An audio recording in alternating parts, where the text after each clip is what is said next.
چرا تن پروری ای لقمه گور، که تن فربه کنی برخوردن مور. که آخر جانب خاک است راحت، لحد باشد مکان خوابگاهت. که آخر جانب خاک است راحت، لحد باشد مکان خوابگاهت.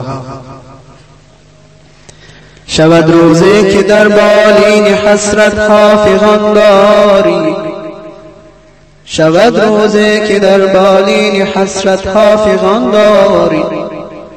نفس در غرغره چون مرغ جان و دل تپان داری. به سقف خانه چشمی خیش دوزی زار و پر حسرت. به سقف خانه چشمی خیش دوزی زار و پر حسرت. کجا بر راز دلگوی دمی تیغی زبان داری. بود قابض پی جانت عزازیل در پی ایمان. بود قابض پی جانت عزازیل در پی ایمان. چه مشکل های پر آشوب اندر این میان داری. چه سود از تخت و دولت، چه سود از تخت و دولت، که بروی تخت می آیی. که رازی عاجزی در دست غسالان عیان داری. قبای سرخ می پوشی و از چاکی کفن غافل. قبای سرخ می پوشی و از چاکی کفن غافل.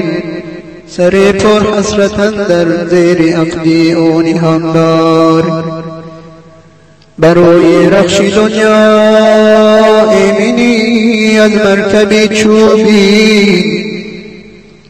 بروی رخش دنیا ایمنی از مرکب چوبی.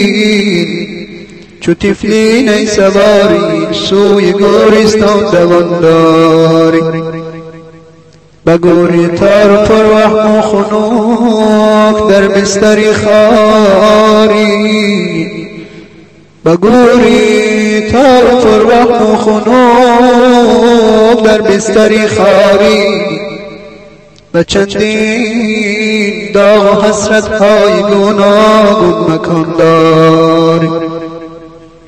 رواقی منظری چشمت، رواقی منظری چشمت، پر از خاکی لحد گردد. که تا صبح قیامت این چنین خوابی گران داری. جنونی تا توانی فکر مردن را بدستان کن. جنونی تا توانی فکر مردن را بدستان کن.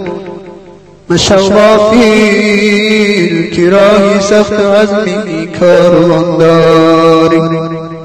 مشو غافل که راهی سخت و عزمی کاروان داری.